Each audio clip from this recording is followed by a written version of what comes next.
Salah seorang solihin berkata, ketika aku masuk Mesir, aku melihat seorang pandai besi yang mengeluarkan besi dengan tangannya dan membolak-baliknya di atas bantalan tanpa merasakan panas. Aku berkata kepada diriku, dia seorang hamba solih yang tidak mempan oleh api. Aku mendekatinya dan mengucapkan salam kepadanya. Dia menjawab salamku. Aku berkata kepadanya, ya Sayyidi, demi zat yang memberimu karomah ini, kumohon berdoalah untukku. Laki-laki itu pun menangis dan menjawab, wahai saudaraku, demi Allah, aku tidak seperti yang kamu duga.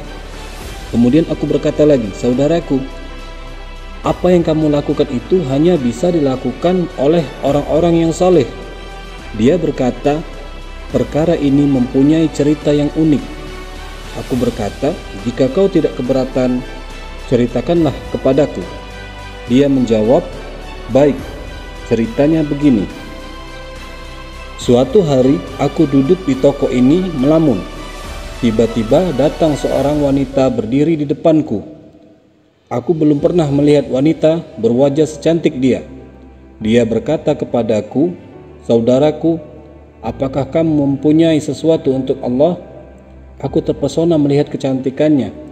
Aku berkata kepadanya, maukah kamu pulang bersamaku ke rumahku dan aku akan memberimu apa yang mencukupimu? Dia tidak menjawab, hanya memandangku untuk beberapa saat. Dia lalu pergi dan sesudah itu aku tidak melihatnya dalam waktu yang lama. Suatu kali dia muncul lagi. Dia berkata, saudaraku, kondisi sulit telah memaksaku. Aku segera menutup toko dan pulang bersamanya. Di rumah dia berkata, wahai lelaki, aku mempunyai anak-anak. Aku meninggalkan mereka dalam keadaan kelaparan. Beri aku sesuatu untuk mereka. Aku akan mengantarkannya kepada mereka. Setelah itu, aku akan kembali. Aku meminta janji-janji kepadanya agar kembali. Lalu aku memberinya beberapa dirham. Dia pergi, dan sesaat kemudian dia kembali. Aku membawanya ke dalam rumah dan menutup pintu. Dia bertanya, mengapa kamu menutup pintu? Aku menjawab, takut ada yang melihat.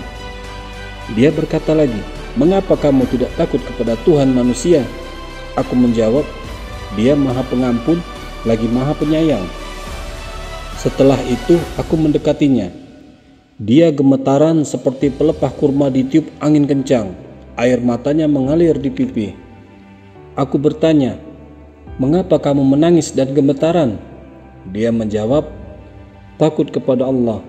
Lalu dia berkata kepadaku, wahai lelaki, jika kamu tidak menyentuhku, maka aku menjamin untukmu bahwa Allah tidak akan menyiksamu dengan api neraka, tidak di dunia dan tidak pula di akhirat. Lalu aku menjauhinya dan memberinya semua yang aku miliki. Aku berkata kepadanya, wahai wanita, aku telah membiarkanmu karena takut kepada Allah Azza wa Jal. Setelah wanita itu pergi, aku tertidur. Aku melihat dalam tidurku seorang wanita yang sangat cantik. Dia memakai mahkota dari mutiara merah di kepalanya.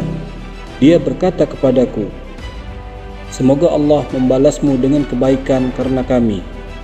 Aku bertanya, siapa kamu? Dia menjawab, aku adalah ibu wanita yang mendatangimu, dan kamu membiarkannya karena takut kepada Allah Azza wa Jalla. Semoga Allah Azza wa Jalla tidak membakarmu dengan api neraka di dunia dan akhirat. Aku bertanya, katakan kepadaku siapa dia? Keturunan siapa dia? Dia menjawab, dia berasal dari keturunan Rasulullah SAW. Aku terjaga, dan sejak saat itu aku tidak mempan oleh api. Aku berharap di akhirat nanti aku pun selamat dari api neraka.